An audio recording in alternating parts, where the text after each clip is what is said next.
اعوذ باللہ من الشیطان الرجیم بسم اللہ الرحمن الرحیم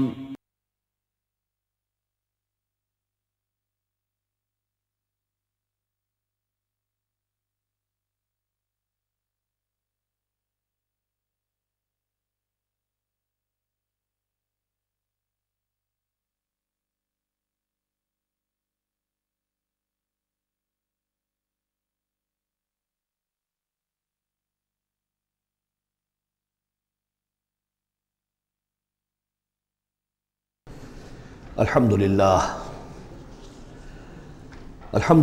وکفی والصلاة والسلام علی عبادہ الذین اصطفیٰ خصوصاً علی افضلہم وخاتم النبیین محمد الامین وعلی آلہ وصحبہ اجمعین اما بعد فقد قال اللہ تبارک وتعالی کما ورد فی سورة المدثر اعوذ باللہ من الشیطان الرجیم بسم اللہ الرحمن الرحیم یا ایہا المدثر قم فانذر وربک فکبر وثیابک فطہر والرجز فاہجر ولا تمنن تستکثر ولربک فاصبر صدق اللہ العظیم رب اشرح لی صدری ویسر لی امری واحلل عقدۃ من لسانی یفقہوا قولی اللہم ربنا الہمنا رشدنا واعذنا من شرور انفسنا اللہم ارنا الحق حقا وارزقنا اتباعہ وارنا الباطل باطلا وارزقنا اجتنابہ اللہم ربنا زدنا ایمانا وہدا وعلما نافعا وعملا صالحا متقبلا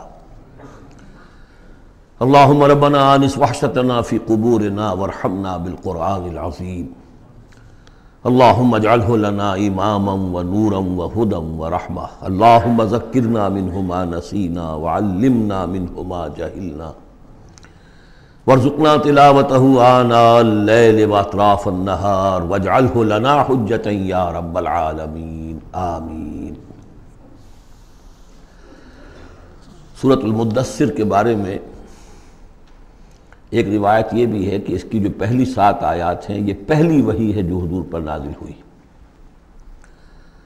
اور یہ ایک چونکہ صحابی کی رائے ہے لہذا اس کا ذکر کرنا مناسب ہے، لیکن یہ کہ یہ کنسنسس جس پر ہے وہ یہی ہے کہ یہ پہلی نہیں ہے بلکہ پہلی وحی جو آپ پر آئی وہ سورہ علق کی ابتدائی 5 آیات ہیں۔ مغالطہ اس وجہ سے ہوا ہے کہ سورہ علق کہ نزول کے بعد جو اس کی آیات ہے شروع کی 5 اور اغلباً سورہ نون کی پہلی 7 آیات، پھر سورہ مزمل کی 10 آیات، ان کے نزول کے بعد پھر کچھ وقفہ رہا ہے۔ اس وقفے کے دوران جو ہے حضور پر خاصی طبیعت کے اندر بے چینی کی کیفیت طاری رہی، آپ چاہتے تھے کہ جلد از جلد یہ قرآن نازل ہو، لیکن اللہ تعالیٰ کی اپنی ایک مشیت تھی، اپنی حکمت کے تحت اس نے اس کا نظام بنایا تھا۔ اسی دوران میں اللہ تعالیٰ نے حضرت اسرافیل کو حضور کی تعلیم پر معمور کر دیا تھا، یعنی تعلیم جو ہے حضور کی وہ دنیاوی طریقے سے نہیں ہوئی کہ کسی کے سامنے زانو تلمس طے کیا ہو، الف باتا سیکھا ہو اور پھر اس کے بعد کتابیں پڑھی ہو، نہیں، اس اعتبار سے آپ امی محض تھے، دی ان لیٹرڈ ون۔ ہم یہ نہیں کہیں گے کہ آپ معاذ اللہ ثم معاذ اللہ جاہل تھے، نہیں، لیکن یہ کہ آپ نے اس طریقے سے تعلیم حاصل نہیں کی تھی جیسے کہ دنیا میں ہوتی ہے، لیکن یہ کہ شوق جو قرآن مجید کا آپ کو تھا اس کی وجہ سے آپ کو جلدی، اور جب یہ وقفہ ہوتا تھا تو بہت شاق گزرتا تھا، اور تعلیم اس دوران میں ہو رہی ہے حضرت اسرافیل کے ذریعے۔ پھر وہ واقعہ پیش آیا جو پہلے بھی میں آپ کو بتا چکا ہوں کہ حضور فرماتے ہیں کہ اپنی اسی شش و پنج میں جب کہ مجھ پر صدمے کی کیفیت تھی، میں ایک روز غار حرا سے نیچے اتر رہا تھا کہ آواز آئی یا محمد۔ میں نے ادھر ادھر دیکھا، دائیں بائیں پیچھے، سامنے کوئی نظر نہیں آیا، تو کچھ خوف سا طاری ہوا طبیعت پر، بربنائے طبع بشری۔ تھوڑی دیر چند قدم آگے گیا، پھر یا محمد، پھر وہی کیفیت ہوئی میرے ساتھ۔ اب زیادہ تشویش لاحق ہو گئی، کوئی نظر نہیں آ رہا، پکار رہا ہے کوئی۔ تیسری مرتبہ یا محمد کہا تو اچانک آپ کی نگاہ اٹھی تو حضرت جبرائیل، وہی فرشتہ کہ جو غار حرا میں آیا تھا، اس کو آپ نے دیکھا کہ وہ پورے افق پر اس طریقے سے ہے کہ پورا افق اس سے بھر گیا ہے، اصل ملک کی صورت میں دیکھا۔ غار حرا میں کس کیفیت میں آیا تھا یہ بعد میں آپ کو بتاؤں گا، لیکن یہ کہ وہ مشابہت تو ایسی تھی کہ حضور نے پہچان لیا کہ یہ وہی فرشتہ ہے جو غار حرا میں آیا تھا، لیکن یہ کہ شکل یہ بالکل مختلف، یہ اصل ملک کی شکل تھی جس کو دیکھا ہے آپ نے ان آنکھوں سے۔ تو اس پر آپ پر دہشت طاری ہوئی ہے اور آپ گھر آئے ہیں، اور آپ پر کپ کپ اسی طاری تھی جیسے پہلی وحی کے وقت ہوئی تھی کیفیت، وہی اس کے بعد بھی ہوئی ہے۔ پھر یہ سورہ مدثر کی یہ 7 آیات آپ پر نازل ہوئی ہے۔ تو اس حوالے سے یہ پہلی وحی ہے، لیکن پہلی وحی ہے پہلی فترت کے بعد، پہلا وقفہ جو ہوا وحی کے اندر، اس کے بعد پہلی وحی ہے۔ اور اس سے جیسا کہ میں آپ کو بتا چکا ہوں، آغاز ہوتا ہے حضور کی رسالت کا، جبکہ سورہ علق سے آغاز ہوا ہے حضور کی نبوت کا۔ آغاز نہیں کہنا چاہیے، ظہور ہوا ہے۔ نبی تو پیدائشی طور پر نبی ہوتا ہے، لیکن ظہور کا وقت ہوتا ہے جبکہ پھر وحی کا آغاز ہو۔ تو ظہور نبوت جو ہے وہ ہے سورہ علق کی آیات سے، اور یہ ہے در حقیقت کہ جس سے کہ آپ کی رسالت کا آغاز ہوا۔ اس کا جوڑا تھا سورہ مزمل، وہ ہم نے پڑھ لیا۔ کم سے کم یہ چیز دیکھ لیجئے کہ ان دونوں کا بھی آغاز بالکل یا ایھا المزمل یا ایھا المدثر، اے کمبل میں لپٹ کر لیٹنے والے اور اے لحاف میں یا کسی اور کپڑے میں لپٹ کر لیٹنے والے، قم، وہاں بھی قم، یہاں بھی قم، اب کھڑے ہو جاؤ۔ وہاں قیام اللیل، یہاں قیام النہار کہہ لیجئے اس کو۔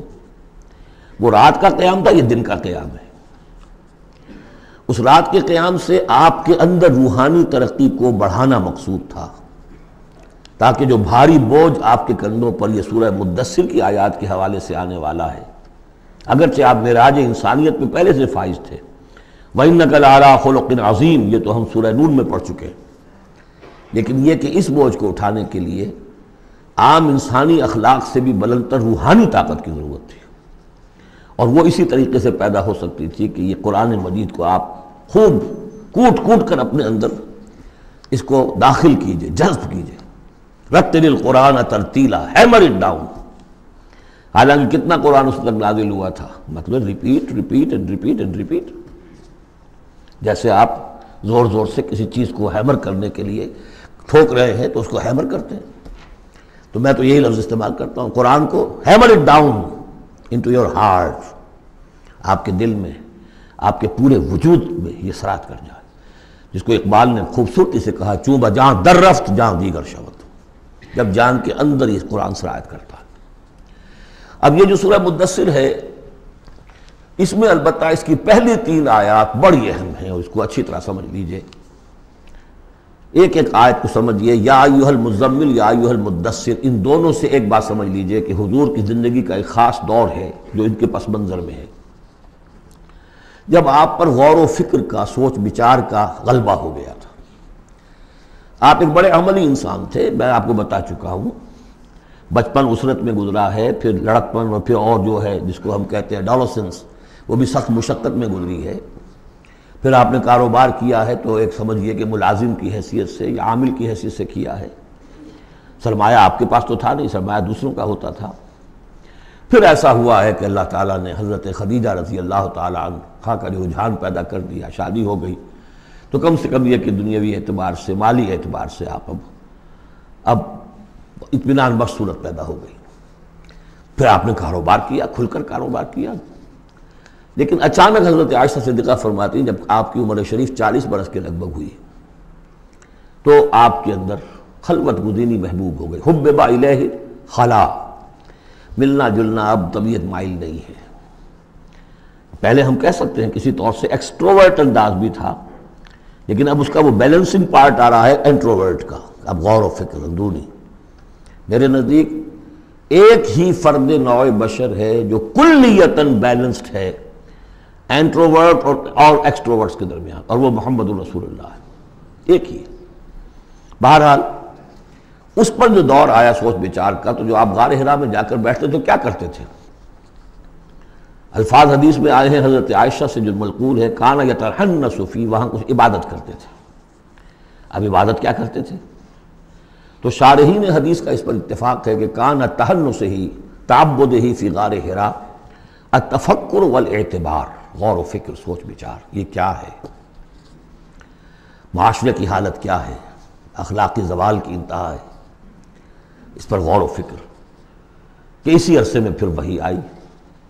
اس پر ایک اور، اس غور و فکر پر ایک تشویش، ایک بوجھ، ایک ذمہ داری کا احساس، یہ دو چیزیں جب مل گئیں تو اب آپ کی طبیعت میں جب کسی شخص کے اوپر اس طرح سے تفکر کا غلبہ ہو جائے، متفکر ہو جائے وہ، اور وہ پھر کہیں کمبل لیا لیٹ گئے، کہیں اور اسی طریقے سے، تو یہ جو سوچ بچار کا دور تھا اس کی گویا کہ تعبیر کی گئی، یا ایھا المزمل قم، اب کھڑے ہو جاؤ۔ یہ سوچ بچار کا دور اب ختم ہو جانا چاہیے، اب آپ کی عملی زندگی کا آغاز ہے۔ یا ایھا المدثر قم، وہ قیام اللیل، یہ قیام النہار۔ قیام النہار میں جو آپ کے ذمہ رسالت کی ذمہ داری ہے وہ کیا ہے؟ قم فانذر، خبردار کرو۔ اس پر ہم بہت غور کر چکے ہیں کہ نبی کی دعوت کے لیے سب سے اہم اصطلاح یہی ہے، انذار۔ سورہ انعام سے شروع ہو گیا تھا، قل اوحی الی ھذا القرآن لانذرکم بہ ومن بلغ، کہہ دیجئے یہ قرآن مجھ پر وحی کیا گیا ہے تاکہ میں اس کے ذریعے سے تمہیں خبردار کروں۔ تو خبردار کرنا کہ یہ نہ سمجھو کہ بس یہ جیسے حیوانات ہیں، یہاں پیدا ہوئے، چرا چگا، ختم ہو گئے، نسیاں منسیہ ہو گئے، تم حیوان نہیں ہو، کچھ اور ہو، تمہارے اندر اللہ نے اپنی روح پھونکی ہے، عظیم ترین امانت کائنات کی، جسے نہ پہاڑ اٹھا سکے نہ آسمان اٹھا سکے، وہ امانت ہے جو تم نے اٹھائی ہے، اور اس امانت کی جواب دہی ہے، ذمہ داری ہے، اس کی اکاؤنٹیبلٹی ہے، تمہیں سب کو مرنے کے بعد اٹھا لیا جائے گا۔ واللہ لتموتن کما تنامون ثم لتبعثن کما تستيقظون ثم لتحسبن بما تعملون ثم لتجزون بالاحسان احسانا وبالسوء سوءا وانها لجنة ابدا او نار ابدا۔ یہ ہے انذار، نبی کی دعوت کا نقطہ آغاز انذار آخرت۔ لیکن اس کا ہدف کیا ہے؟ اس کا ہدف جو ہے کوئی خانقاہی نظام بنانا نہیں ہے، اس کا ہدف صرف کوئی تعلیم و تعلم کا نظام قائم کرنا نہیں ہے۔ ہدف کیا ہے؟ ربک فکبر، اپنے رب کو بڑا کرو۔ کیا مطلب ہے؟ رب تو بڑا ہے، کیا بڑا کریں گے؟ اس کی بڑائی مانی نہیں جا رہی، اس کے خلاف بغاوت ہے۔ ظہر الفساد فی البر والبحر، اس کی بڑائی منواؤ، اس کی بڑائی نافذ کرو۔ اسی کے لیے یہی لفظ ہے، وہ نیوکلیس ہے، جس سے کہ پھر سمجھیے بیج ہے یا گٹھلی ہے، جس سے کہ تمام الفاظ نکلے ہیں۔ اقامت الدین، دین کو قائم کرو، لِیُظْہِرَہُ عَلَى الدِّینِ کُلِّہ، تاکہ اس دین حق کو تمام کے تمام نظام دین پر، نظام زندگی پر نافذ کیا جائے، غالب کیا جائے۔ مختلف اصطلاحات ہیں۔ لِتَکُونَ کلمۃ اللہ العلیٰ، تاکہ اللہ کی بات سب سے اونچی ہو جائے۔ وَیَکُونَ الدِّینُ کُلُّہُ لِلہ، دین کل کا کل اللہ کے لیے ہو۔ یہ سب کیا ہے؟ تکبیر رب، وَرَبَّكَ فَكَبِّرْ۔ تو یہ تین آیتیں اس اعتبار سے کہ حضور کا ایک خاص دور، تدبر، تفکر، پھر فکر مندی، یہ بھی بتا دیا تھا ورقہ ابن نوفل نے۔ اب دیکھیے انہیں صحابی نہیں سمجھا جاتا، کیوں؟ کہ ان کا انتقال فوراً ہو گیا تھا، اس کے بعد جب رسالت کا حکم آیا ہے اس وقت وہ موجود نہیں تھے۔ تصدیق کی ہے انہوں نے، نبوت کی تصدیق کی ہے، ان کا یہ وہی ناموس ہے۔ جب حضرت خدیجہ لے کر گئی حضرت ورقہ کے پاس کہ عمزاد میرے چچا کے بیٹے، ذرا دیکھیے یہ آپ کے بھائی کو کیا ہوا ہے، کیا تجربہ انہیں پیش آیا ہے۔ وہ کہا کیا تم نے دیکھا؟ آپ نے بیان کیا کہ ہاں یہ وہی ناموس ہے جو موسیٰ پر اور عیسیٰ پر نازل ہوا تھا، اور کاش کہ میں اس وقت تک زندہ رہوں جب تمہاری قوم تمہیں اس شہر سے نکال دے گی۔ تو اتنے پریشان ہوئے حضور، حیران ہوئے، اب مخرجیہم، کیا وہ مجھے یہاں سے نکال دیں گے؟ توقع ہی نہیں۔ وہ تو مجھ سے بڑی محبت کرتے ہیں، میرے قدموں تلے اپنی نگاہیں بچھاتے ہیں، ہر جگہ مجھے خوش آمدید کہا جاتا ہے، کیسے ممکن مجھے نکال دیں گے؟ کہا کہ نہیں، یہ پیغام جس کے ذمے بھی آیا ہے اس پیغام کا پہنچانا، اس کی قوم اس کی دشمن ہو جاتی ہے۔ تو اب یہ تشویش ہے نا حضور کو۔ یہ دور ہے در حقیقت یا ایھا المزمل قم یا ایھا المدثر قم۔ اب یہ جوڑے ہونے کا کانسیپٹ بھی سامنے ہو گیا، وہ قم اللیل ہے اور یہ قم فی النہار ہے۔ یہاں دعوت اور رسالت کا معاملہ ہے، کیونکہ ان آیات کے نزول سے قبل ابھی آپ کو اپنی دعوت کی تبلیغ کا حکم ملا ہی نہیں تھا، تو چونکہ ورقہ ابن نوفل کا انتقال ہو گیا، ان کا شمار جو ہے صحابہ میں نہیں ہوتا۔ اب اس کے بعد مزید جو آیات ہیں، وَثِيَابَكَ فَطَهِّرْ، اپنے کپڑوں کو پاک کر رکھنے کا اہتمام کیجئے۔ اب ان کی بہت صوفیانہ طرز پہ بھی تعبیر کی گئی ہے۔ ثیاب سے مطلب جو ہے وہ کپڑے نہیں ہے صرف، بلکہ دل بھی ہے۔ وَالرُّجْزَ فَاجُر، ہر قسم کی گندگی سے، گندگی ظاہری ہو اور یا باطنی ہو۔ باطنی گندگی ہے کہ اللہ کے سوا کسی اور سے لو لگی ہوئی ہو، اس شرک کو اندر سے کاٹیے، اور کوئی نجاست ہے تو اس کو باہر سے صاف کیجئے۔ وَلَا تَمْنُن تَسْتَكْثِرْ، اور دیکھیے ایسا نہ کیجئے کہ کسی پر احسان دھرے کہ آپ کو جواب میں اس سے بھلا خیر کوئی ملے۔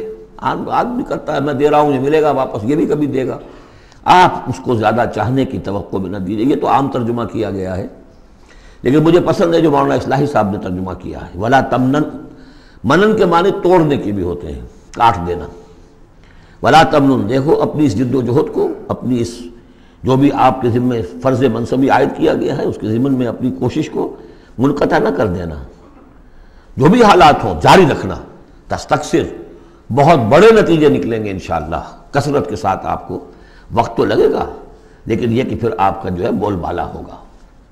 وَلِرَبِّكَ فَاصْبِرْ، اور اپنے رب کے لیے صبر کیجئے۔ اور یہ میں عرض کر چکا ہوں، صبر کے ساتھ لام آ جائے تو انتظار کیجئے، اپنے رب کے حکم کا انتظار کیا کیجئے، جو بھی حکم آئے اس پر عمل کیجئے۔ یہ 7 آیات ہیں۔ تو یوں سمجھیے کہ اس سورت کا ایک خاص جو ہے مناسبت قائم ہوتی ہے سورہ علق سے۔ پہلے حصے میں تو حضور سے یہ خطاب آ گیا، مکمل ہو گیا 7 آیات میں۔ اب اس کے بعد 3 آیات میں قیامت کا نقشہ کھینچا گیا۔ فَإِذَا نُقِرَ فِي النَّاقُورِ، جب سور میں پھونکا جائے گا، فَذَلِكَ يَوْمَئِذٍ يَوْمٌ عَسِيرٌ، تو وہ دن بہت سخت دن ہوگا۔ عَلَى الْكَافِرِينَ غَيْرُ يَسِيرٌ، کافروں پر وہ ہلکا نہیں ہوگا۔ یہ وہی دن ہے جس کے بارے میں سورہ مزمل میں ہم پڑھ چکے ہیں، یوم یجعل الولدان شیبا السماء منفطر بہ، پھٹ پڑنے کو ہے آسمان اس کے ساتھ، اور وہ دن ایسا ہے کہ جو بچوں کو بوڑھا کر دے گا۔ اور تیسرا حصہ وہی ذرنی، جیسا کہ سورہ مزمل میں بھی ہم دیکھ چکے، سورہ نور میں بھی دیکھ چکے، وَذَرْنِي وَمَنْ خَلَقْتُ وَحِيدًا، چھوڑیے مجھ کو اور اس کو جس کو میں نے بنایا ہے اکلوتا، اکیلا۔ اس کے بارے میں اجماع ہے کہ یہ آیات جو ہیں ولید بن مغیرہ کے لیے نازل ہوئی، بڑی جائیدادیں تھیں اس کی دونوں شہروں میں، قریتین عظیم جو ایک مکہ اور ایک طائف ٹوین سٹیز تھی، اور اس کی جائیداد، اس کے باغات، پیسے بہت، اللہ نے اولاد بہت دی تھی، خود یہ اکلوتا تھا اپنے ماں باپ کا، وحیدہ بنایا میں نے اسے، اکیلا تھا وہ۔ وَجَعَلْتُ لَهُ مَالًا مَمْدُودًا، اور اسے میں نے بہت سا مال دے دیا جو پھیلا ہوا مال ہے، شہروں کے اندر جائیداد ہے بکھری ہوئی ہے۔ وَبَنِينَ شُهُودًا، اور بیٹے میں نے دیے اسے جو اس کے نگاہوں کے سامنے رہتے ہیں۔ یہ بھی کسی شخص کی توانگری اور مرفہ الحالی کی علامت ہے کہ بیٹے اس کی نگاہوں کے سامنے ہوں، وہ ایکسپورٹ نہ ہو گئے ہوں امریکہ اور یورپ، معلوم ہوا کہ وہ تو گئے ہوئے ہیں بیٹے، ان کو دیکھنے کو بھی آنکھیں ترستیاں ہیں، سمجھے آپ، وہ تو پھر معلوم ہوا کہ کوئی بڑی ہی پتلی حالت ہے۔ شہودہ، بیٹے سامنے موجود ہیں۔ وَمَهَّدتُّ لَهُ تَمْهِيدًا، میں نے اس کے لیے خوب بستر بچھا دیا تھا، خوب تمہید کی تھی۔ ثُمَّ يَطْمَعُ أَنْ أَزِيدَ، پھر وہ یہ چاہتا ہے کہ میں اور بھی دوں اسے، کلا، بس اب نہیں۔ إِنَّهُ كَانَ لِآيَاتِنَا عَنِيدًا، یقیناً وہ ہماری آیات کا مخالف اور دشمن بن گیا۔ وہ یہ تھا کہ ذہین بھی بہت تھا یہ شخص، اور یہ محسوس کرتا تھا کہ جو وہ محمد کہہ رہے ہیں ٹھیک ہے، لیکن یہ کہ یہ ساری میری جائیدادیں، میرے رشتے، میری دوستیاں، میری چودراہٹ، اس سب کا رسک میں کیسے لے لوں؟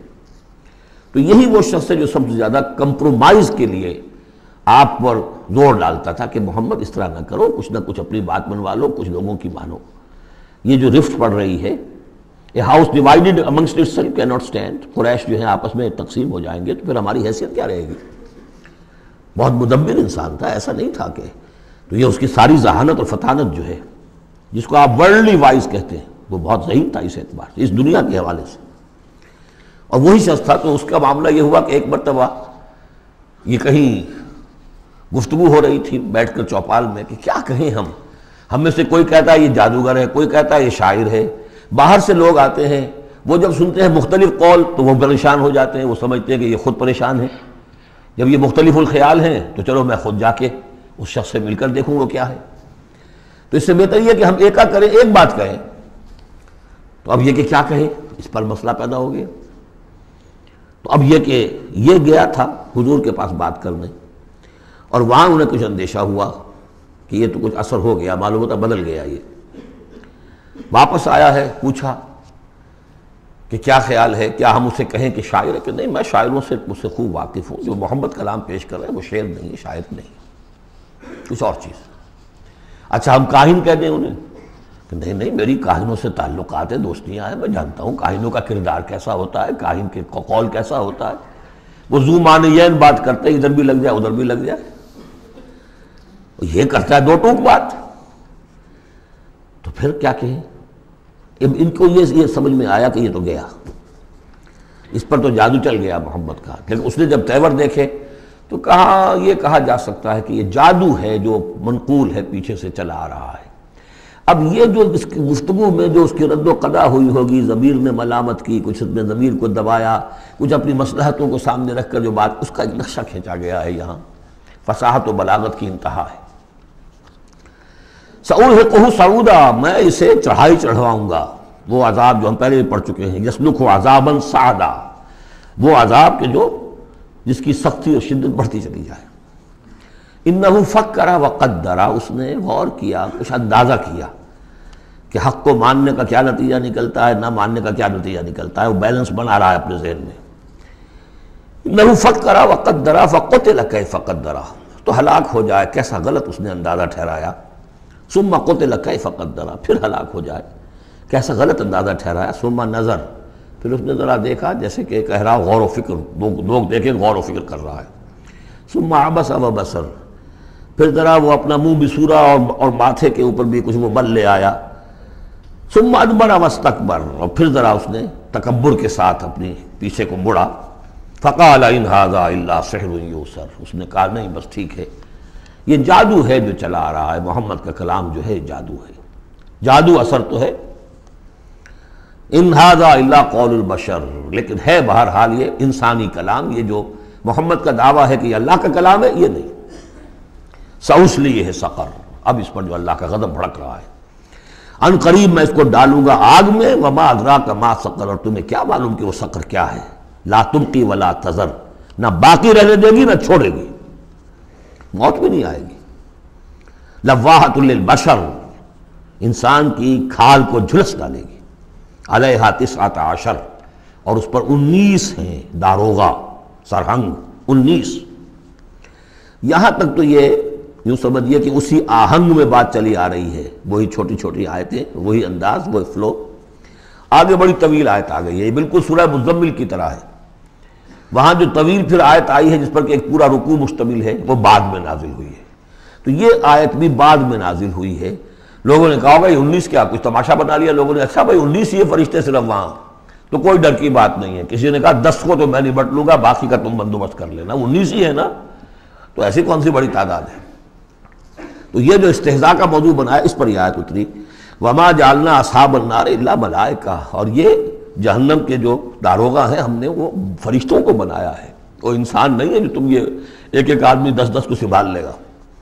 وما جعلنا عدتهم الا فتنة للذین کفروا، یہ تعداد جو ہم نے تمہیں بتا دی ہے ان کی، وہ صرف اس لیے کہ کافروں کے لیے ایک جانچ ہو جائے، پرکھ ہو جائے۔ لیستیقن الذین اوتوا الکتاب، تاکہ اوتوا الکتاب جنہیں کتاب دی گئی تھی انہیں یقین آ جائے۔ تو یہ روایت ترمذی ہے، ترمذی کی شریف میں روایت موجود ہے کہ یہ در حقیقت 19 کا عدد تورات میں موجود تھا، لہذا اہل کتاب کے لیے تو گویا کہ ان کے لیے ایک یقین کرنے کی بنیاد بن گئی۔ لیستیقن الذین اوتوا الکتاب ویزداد الذین آمنوا ایمانا، اہل ایمان کے تو ایمان میں اضافہ ہوگا، وہ جو بھی اللہ کی طرف سے وحی پڑھ کر سنائیں گے محمد رسول اللہ، ان کا ایمان کامل ہے، ان کے ایمان میں اضافہ ہوگا۔ وَلَا يَرْتَابَ الَّذِينَ أُوتُوا الْكِتَابَ وَالْمُؤْمِنُونَ، اور تاکہ نہ شک میں پڑے نہ تو وہ اہل کتاب جن کو پہلی کتاب دی گئی تھی اور نہ مسلمان، وَلَا يَقُولَ الَّذِينَ فِي قُلُوبِهِم مَرَضٌ، اور تاکہ کہیں وہ لوگ جن کے دلوں میں روگ ہے، جو حق کو ماننا نہیں چاہتے، وَالْكَافِرُونَ، اور کافر جو طے کر چکے ہیں کہ ہم نے کسی صورت ماننا ہی نہیں ہے۔ ماذا اراد اللہ بہذا، مسئلہ یہ کیا اللہ نے 19 کا اعداد کر کے کیا مراد ہے اس سے؟ کذالک یضل اللہ من یشاء، اسی طرح اللہ تعالیٰ گمراہ کر دیتا ہے جس کو چاہتا ہے، ویہدی من یشاء، اور ہدایت دیتا ہے جس کو چاہتا ہے۔ وما یعلم جنود ربک الا هو، اور تیرے رب کے جو لشکر ہیں انہیں تو کوئی جانتا ہی نہیں سوائے اس کے۔ وما ہی الا ذکری للبشر، اور یہ جو آیات قرآنیہ ہیں، یہ مؤنث آیا ہے تو آیات کے اوپر اس کو لے جائیے، یہ کچھ نہیں ہے سوائے اس کے کہ انسانوں کے لیے یاد دہانی ہے، نصیحت ہے، تذکیر ہے، تذکرہ ہے۔ اب یہ 31ویں آیت تھی کہ جو اتنی لمبی تھی، وما جعلنا اصحاب النار الا ملائکہ سے شروع ہو کر یہ صاحب بتا رہا ہے کہ اس کا اسلوب مختلف ہے، یہ یا مدنی دور کی ہے یا یہ کہ بہرحال یعنی یوں سمجھیے کہ ہجرت سے متصل قبل کی، جیسے وہ آیت میں آپ کو بتا چکا ہوں۔ اب یہاں سے پھر وہی آہنگ شروع ہو رہا ہے جو پہلے تھا، کلا والقمر واللیل اذ ادبر والصبح اذا اسفر انہا لإحدی الکبر، کیوں نہیں، قسم ہے چاند کی اور قسم ہے رات کی جبکہ وہ پیٹھ موڑے، پیٹھ پھیرے جانے لگے، والصبح اذا اسفر، اور قسم ہے صبح کی جبکہ وہ روشن ہو جاتی ہے، روشن کر دیتی ہے۔ اس میں اشارہ ہو رہا ہے در حقیقت کہ فترت وحی کی رات چلی آ رہی تھی، 600 برس سے نزول وحی کا سلسلہ منقطع تھا، وہ جس کا انہوں نے جنات میں تذکرہ کیا تھا، من بعد ہے کتاب موسیٰ، اس میں بس روشنی ہوتی تھی تو ایسی ہی جیسے کہ مستعار روشنی چاند کی روشنی ہوتی ہے جو راتوں کو بھی ہوتی ہے، بس اس درجے میں ہدایت آسمانی اور ہدایت خداوندی دنیا میں رہ گئی تھی۔ لیکن اب محمد الرسول اللہ کی رسالت و نبوت کا خورشید طلوع ہو گیا ہے، اب دن روشن ہو گیا۔ کلا والقمر واللیل اذ ادبر والصبح اذا اسفر، ان تین کو قسموں کو ذرا یاد رکھیے گا، یہ آگے چل کر بڑی اہمیت کے ساتھ ان کا حوالہ پھر آئے گا کہ رات کی تاریکی تھی، اب رات جا رہی ہے، اور اس میں جو تھی صرف چاند کی روشنی تھی جو مستعار تھی، سابقہ نبوتوں کی تعلیم وغیرہ جو بھی تھی باقی تھی، کچھ بگڑ گئی، کچھ تھی، کچھ پولیوٹڈ ہو گئی، کچھ صحیح تھی۔ اب سورج طلوع ہو گیا، والصبح اذا اسفر انہا لإحدی الکبر، اور اب یہ ایک بہت بڑی باتوں میں کی ایک بات ہے، نبوت محمدی کوئی معمولی بات نہیں، رسالت محمد انہا لإحدی الکبر نذیرا للبشر، خبردار کرنے کے لیے انسانوں کے لیے، لمن شاء منکم ان یتقدم او یتأخر، جو بھی تم میں سے چاہے کہ وہ آگے بڑھے یا پیچھے رہ جائے۔ ابو بکر آگے بڑھے، ابو لہب پیچھے رہ گیا، ہمیشہ کے لیے پیچھے رہ گیا۔ حمزہ اور عمر ذرا تھوڑی دیر کے بعد آ گئے، درجات ہیں، لمن شاء منکم ان یتقدم او یتأخر، جو بھی تم میں سے چاہے تقدم کرے، آگے بڑھے، صدیقیت کا مقام حاصل کر لے، جو شخص چاہے ذرا اور تھوڑی دیر انتظار کر کے آئے گا، والذین تبعوہم بإحسان کے درجے میں آئے گا، سابقون الاولون کے درجے سے نکل جائے گا۔ اور پھر یہ کہ اس کے بعد ایسے بھی ہوں گے کہ جن کو بالکل ہمت ہی نہیں ہوگی، وہ واقعتاً مستقل طور پر کفر میں رہ گئے۔ لمن شاء منکم ان یتقدم او یتأخر کل نفس بما کسبت رہینہ، ہر جان جو کچھ کہ اس نے کمایا ہے اس کے عوض رہن ہے، اسے وہ چیز اب وصول کرنی ہوگی، الا اصحاب الیمین، سوائے ان کے کہ جو داہنے والے ہوں گے، جنہیں دیا جائے گا ان کا اعمال نامہ داہنے ہاتھ میں، فی جنات یتساءلون، وہ جنتوں میں ہوں گے، ایک دوسرے سے پوچھتے ہوں گے، عن المجرمین، گناہ گاروں کے بارے میں، ما سلککم فی سقر، تم لوگوں کو کس چیز نے جہنم میں ڈالا، تم لوگ کیوں اس جہنم کے اندر پڑے؟ قالوا لم نک من المصلین، وہ کہیں گے کہ ہم نہیں تھے نماز پڑھنے والے، وَلَمْ نَكُ نُطْعِمُ الْمِسْكِينَ، اور ہم نہیں تھے مسکین کو کھانا کھلانے والے، وَكُنَّا نَخُوضُ مَعَ الْخَائِضِينَ، اور ہم تو ایسے ہی بس مذاق ہی میں لگے رہے، بال کی کھال اتارتے رہے، ہم نے سنجیدگی سے سوچا ہی نہیں۔ وَكُنَّا نُكَذِّبُ بِيَوْمِ الدِّينِ، اور سب سے بڑھ کر یہ last but not the least, ہم جزا و سزا کے دن کا انکار کرتے رہے، حتیٰ اتانا الیقین، یہاں تک کہ موت کا وقت آ گیا۔ فَمَا تَنفَعُهُمْ شَفَاعَةُ الشَّافِعِينَ، تو اب ان کے لیے ہرگز نفع بخش نہیں ہوگی شفاعت کرنے والوں کی کوئی شفاعت۔ فما لهم عن التذکرۃ معرضین، تو کیا ہو گیا ان کو یہ تذکرہ، یہ ذکر، یہ قرآن جو محمد پیش کر رہے ہیں صلی اللہ علیہ وسلم، اسے اعراض کیوں کر رہے ہیں؟ کأنہم حمر مستنفرہ، حمر مستنفرہ، ایسے ہیں کہ جیسے یہ گدھے ہیں جو بدک گئے ہیں، فرت من قسورہ۔ شیر کو دیکھا ہو کبھی آپ نے، دیکھا ہوگا ٹیلی ویژن وغیرہ پر، تو افریقہ کا نقشہ دکھایا جاتا ہے کہ ذرا شیر کی آہٹ دیکھتے ہیں اور پھر زیبرے جس طرح بھاگتے ہیں دمڑ دمڑ دمڑ کرتے ہوئے، ان کا پورا غول جو ہوتا ہے، تو وہ ہے اصل میں نقل، کہ یہ لوگ جو ہے اس طریقے سے کأنہم حمر، وہ زیبرے بھی گدھے ہی ہے نا، کأنہم حمر مستنفرہ فرت من قسورہ، کسی شیر کو دیکھ کر وہ بھاگتے۔ بل یرید کل امرئ منہم ان یؤتی صحفا منشرہ۔ اب یہ ان کا استہزائیہ انداز تھا کہ محمد تم کہتے ہو کہ ہمارا حساب کتاب ہوگا، ہم میں سے ہر ایک کو کیوں نہیں دے دیے جاتے ہمارے اعمال نامے، یا یہ کہ یہاں سے مراد یہ ہے کہ جو کتاب تمہارے پاس آئی ہے تو ہمیں کیوں نہیں کتاب دے دی گئی؟ کھلے ہوئے صحیفوں میں ہم میں سے ہر شخص کے پاس کتاب آ جاتی۔ کلا بل لا یخافون الآخرہ، ہرگز نہیں، یہ جو باتیں بنا رہے ہیں یہ اس لیے کہ آخرت کا خوف نہیں ہے ان کے دل میں۔ جب آخرت کا خوف نہ رہے تو جو باتیں چاہو بناؤ، جیسے وہ کہتے ہیں کہ بے حیا باش و ہر چے خواہی کن، ایک دفعہ حیا کا پردہ اٹھا دو پھر جو چاہو کرو۔ کلا انہ تذکرہ، ہرگز نہیں، یہ تو بس ایک یاد دہانی ہے، نصیحت ہے۔ فمن شاء ذکرہ، جو چاہے اس سے نصیحت اخذ کر لے۔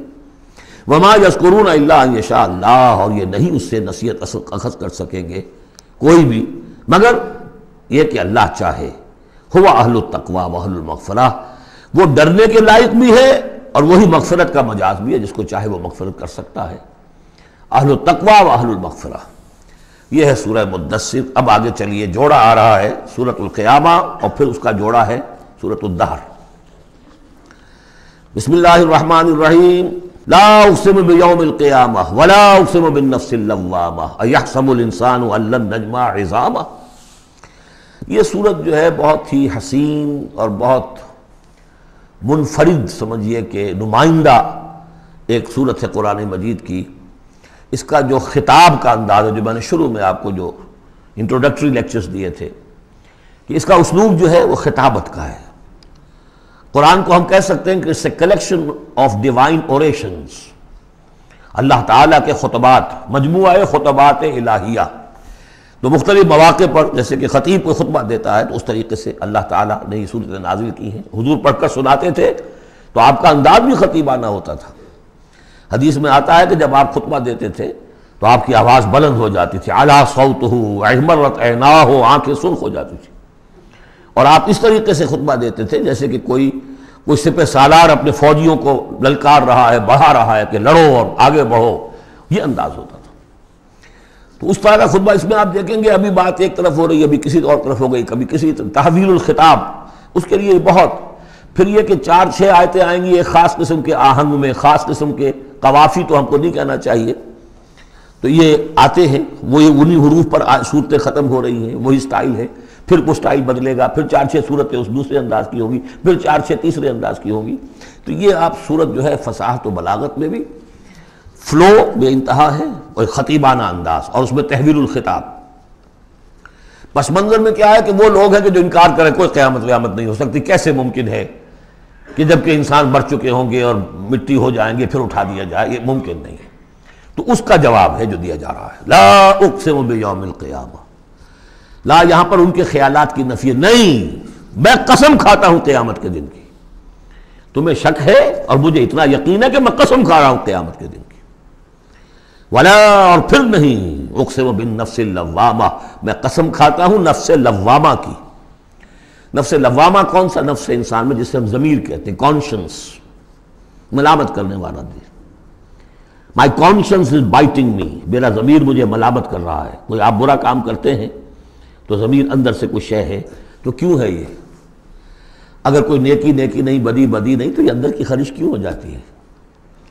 اور اگر یہ نیکی ہے اور بدی ہے تو کوئی اس کا نتیجہ نکلنا چاہیے کہ نہیں؟ یعنی پہلی آیت جو ہے وہ تو اسی طرح کی ہے جیسے سورہ تغابن میں ہم نے پڑھا تھا، قل بلا وربی لتبعثن ثم لتنبؤن بما عملتم، اس میں دلیل کوئی نہیں ہے، اذعان ہے، ایک شخص اپنے یقین کو دلیل کے طور پر پیش کر رہا ہے، اور یہ اس پر سارا دار و مدار ہے۔ کون شخص ہے؟ ایسا شخص کہ جس سے کبھی کوئی جھوٹ کا تجربہ کسی کو نہیں ہوا، وہ کہہ رہا ہے سیرت و کردار جو ہے محمد رسول اللہ کی، وہ گویا کہ دلیل کی حیثیت رکھتی ہے اس قول کے پیچھے۔ لا اقسم بیوم القیامہ ولا اقسم بالنفس اللوامہ، یہ تمہارے اندر موجود ہے قیامت کی دلیل، تمہارا ضمیر، تمہارا کانشنس۔ ایحسب الانسان ان لن نجمع عظامہ، کیا انسان یہ گمان کرتا ہے ہم اس کی ہڈیاں جمع نہیں کر سکیں گے؟ بلا قادرین، کیوں نہیں، ہم پوری طرح قادر ہیں۔ علی ان نسوی بنانا، یہاں کنہ محذوف سمجھنا چاہیے، بلا کنہ قادرین علی ان نسوی بنانا، ہم اس کی ایک ایک پور کو برابر کر دیں گے۔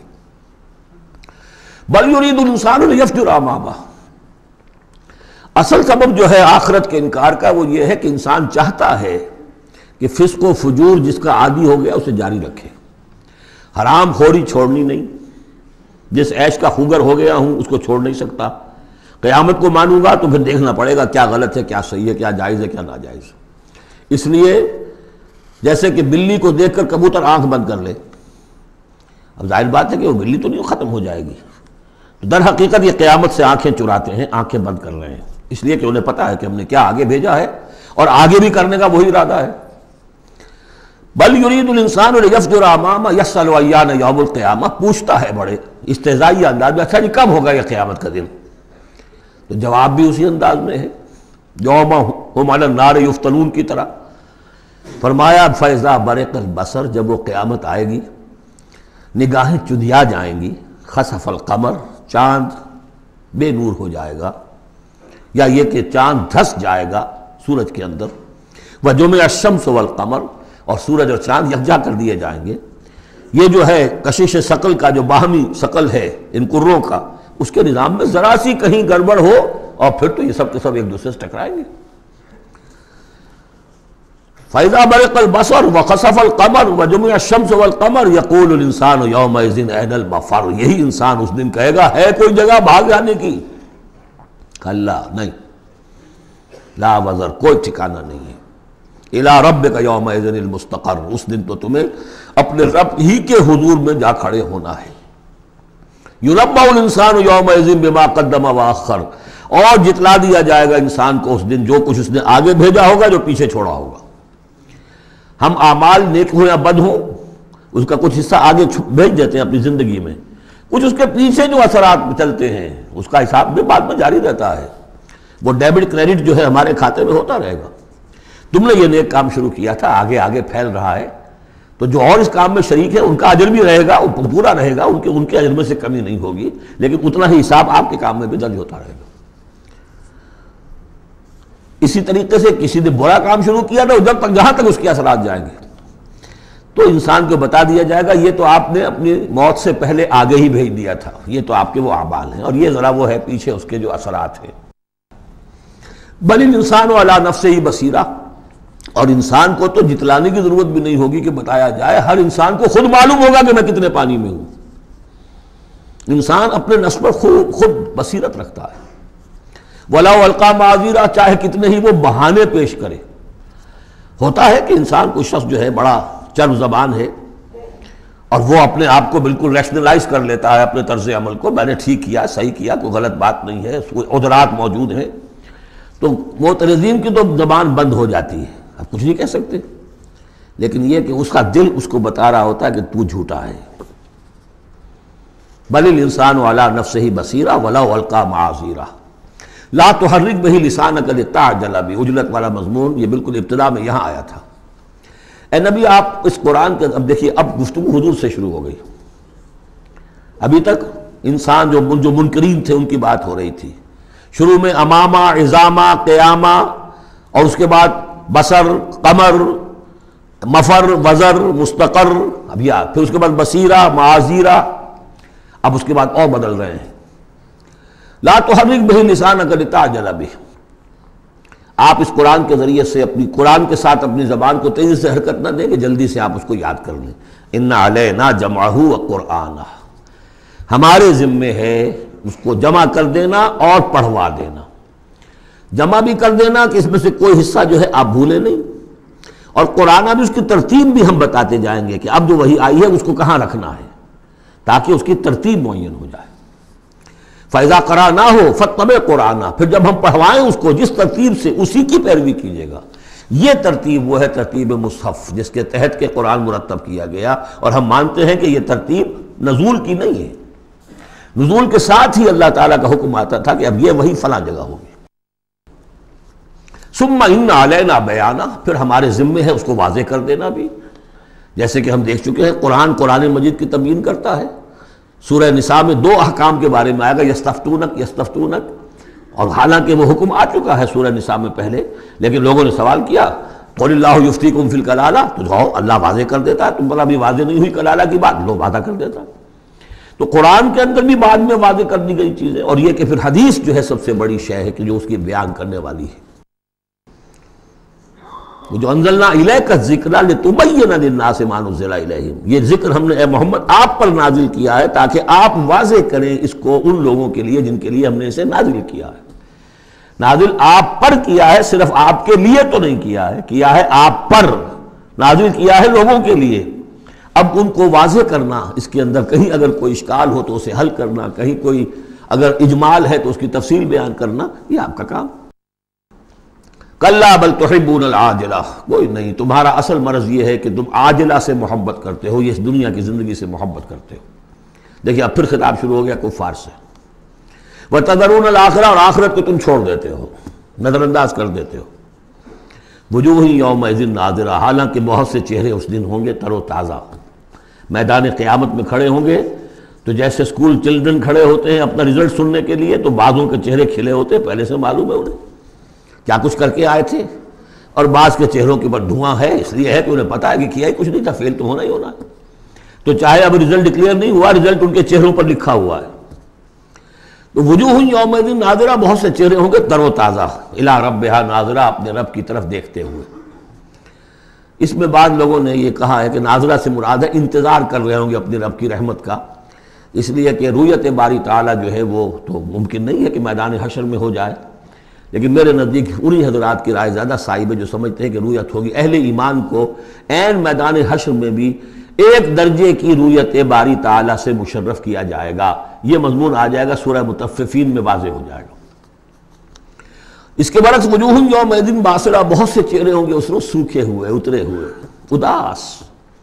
تظن ان یفعل بها فاقرہ، ان کو یقین ہوگا کہ اب ان کے ساتھ وہ سلوک ہوگا جو ان کی ریڑھ کی ہڈیاں توڑ کے رکھ دے گا۔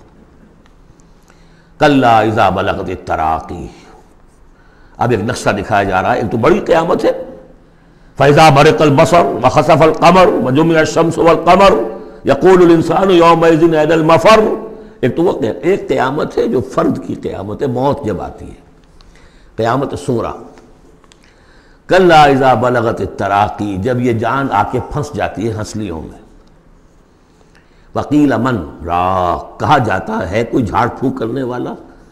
بڑے بڑے ریشنلسٹ بھی اس مرحلے پر آ کر، بابا ڈاکٹروں نے جواب دے دیا، حکیموں نے جواب دے دیا، چلو کوئی تعویذ گنڈا کچھ ہو، کہیں سے کوئی جھاڑ پھونک کوئی تو ہو، کسی طریقے سے ہو، تو آخری درجے میں وہ بھی انسان چیخ پکار کر لیتا ہے۔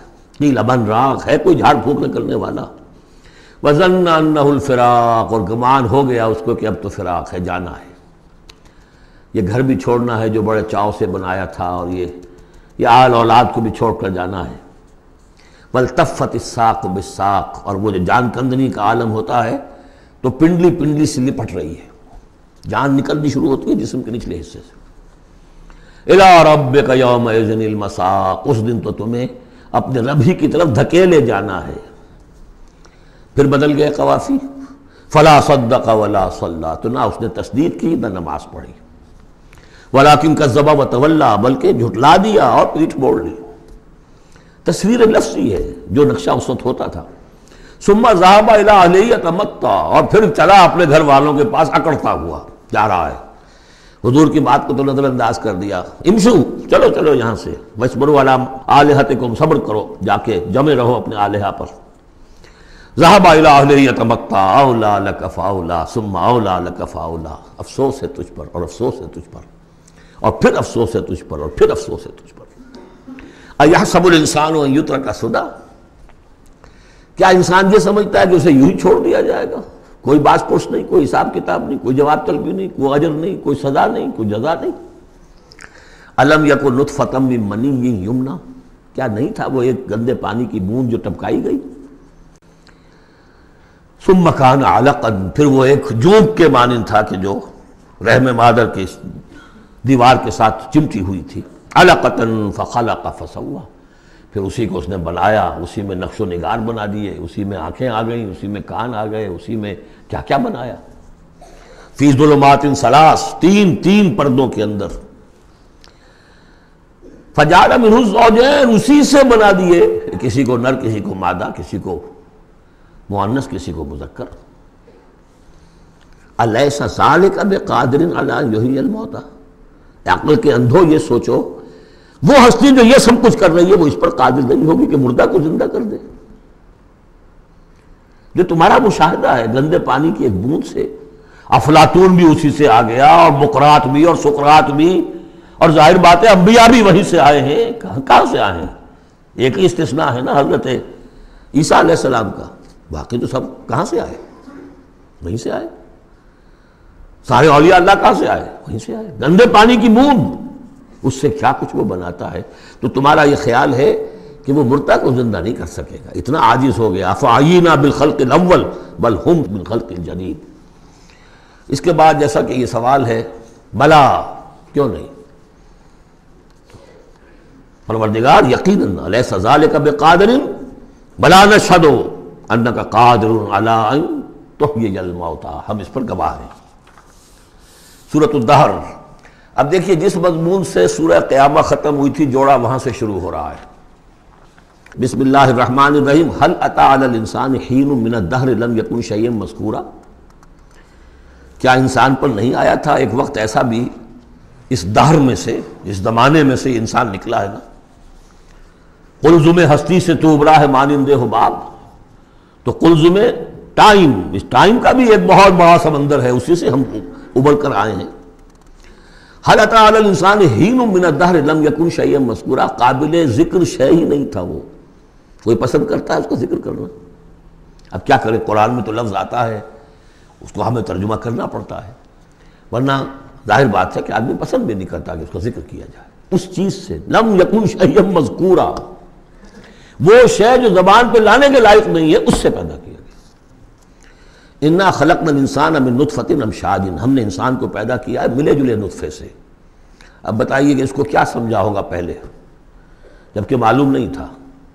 امشاج ملا جلا، مرد کی طرف سے سپرمیٹوزوان آ رہا ہے، ماں کی طرف سے اووم آ رہا ہے، ان دونوں کے اجتماع سے پھر وہ زائگوٹ وجود میں آتا ہے، نبتلی ہے، اور پھر اس کو ہم مختلف ادوار میں سے گزار رہے ہیں، نطفہ اور علقہ اور مضغہ، ہم الٹتے پلٹتے رہے اسے، یا اس کا یہ مطلب یہ بھی ہے کہ ہم نے یہ تخلیق کی ہے اسے جانچنے کے لیے، پرکھنے کے لیے، ابتلا کے لیے۔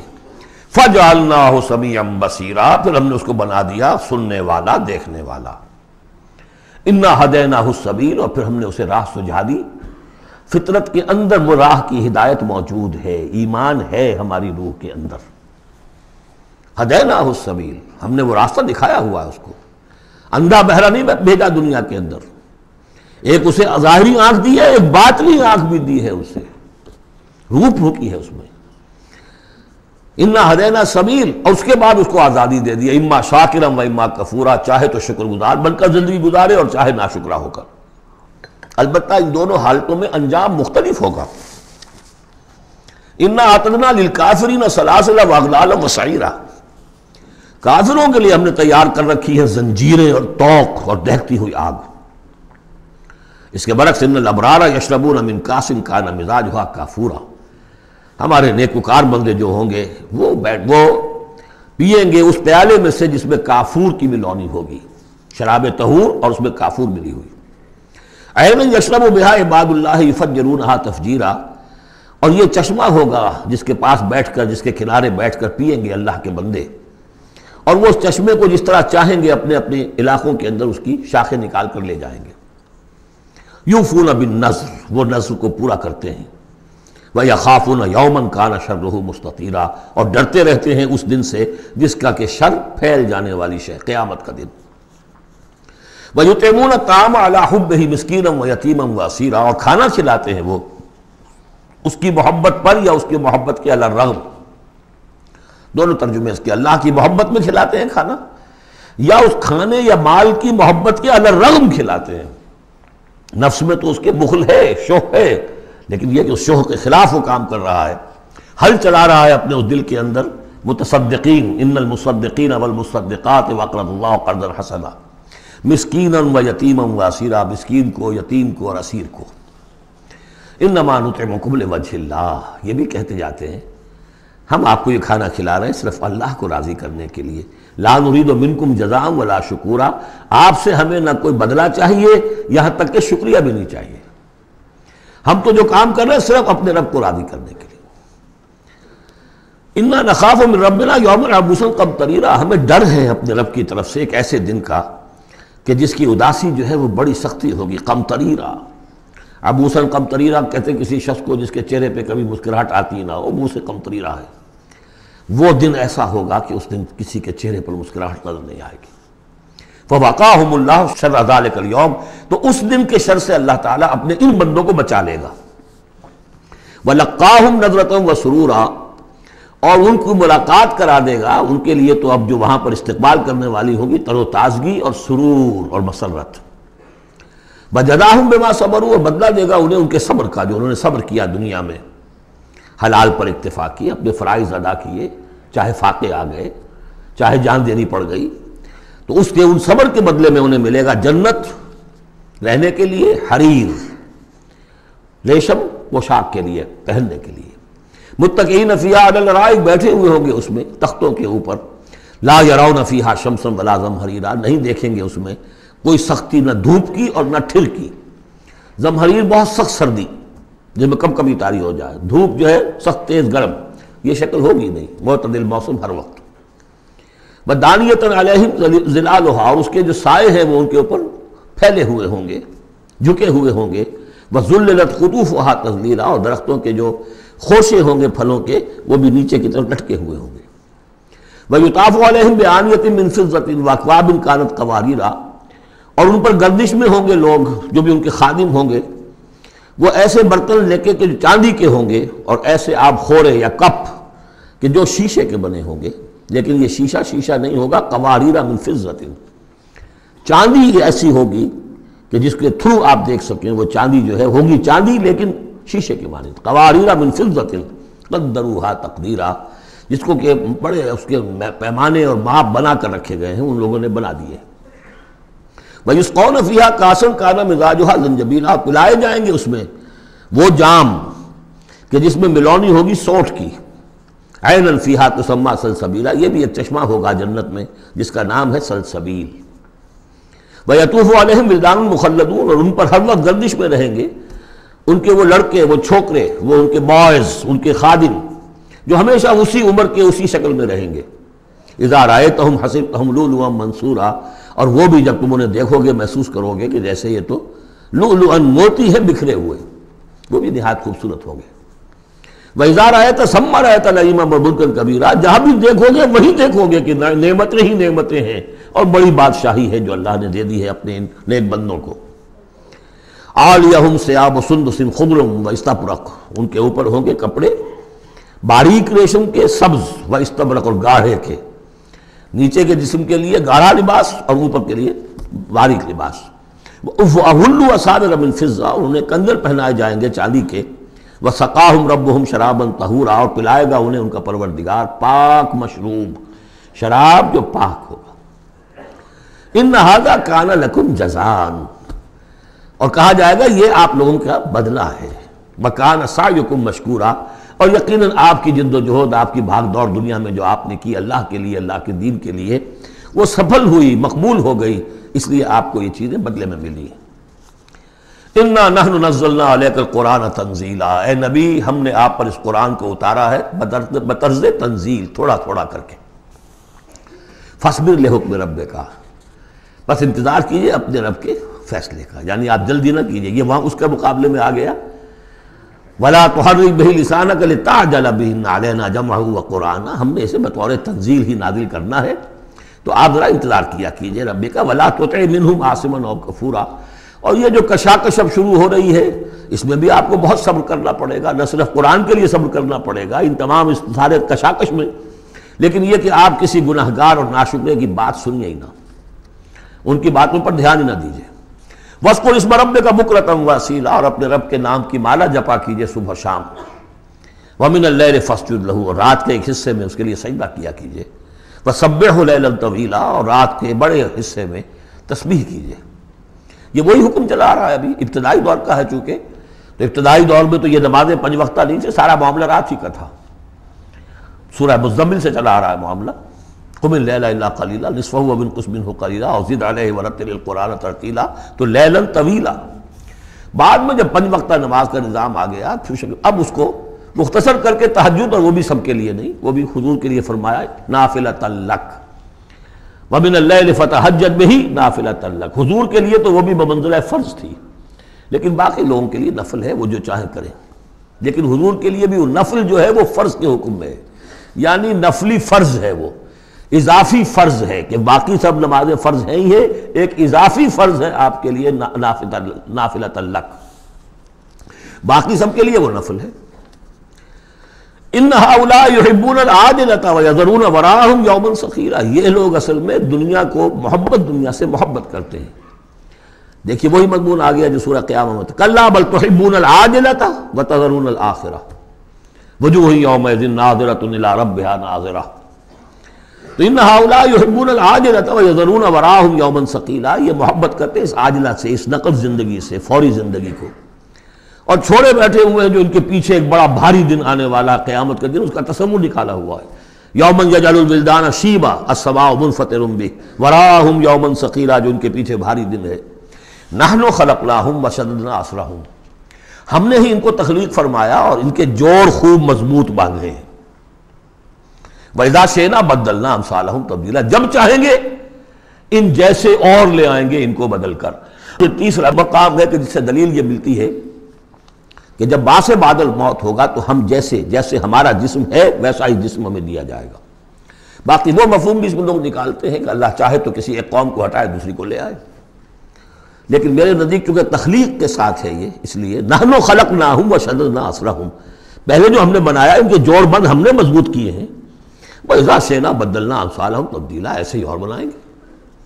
إِنَّ هَذِهِ تَذْکِرَہ، یقیناً یہ تو ایک یاد دہانی ہے، نصیحت ہے۔ فَمَنْ شَاءَ اتَّخَذَ إِلَىٰ رَبِّهِ سَبِيلًا، تو جو چاہے اپنے رب کی طرف، اپنے پروردگار کی طرف راستہ اختیار کر لے، سلوک، اللہ کی طرف سلوک، سیر الی اللہ، اللہ کی طرف آگے بڑھنا، تقرب الی اللہ، سیر الی اللہ، سلوک الی اللہ، مختلف اصطلاحات ہیں۔ وما تشاؤون الا ان یشاء اللہ، اور تمہارے چاہے کچھ نہیں ہو سکتا جب تک کہ اللہ نہ چاہے۔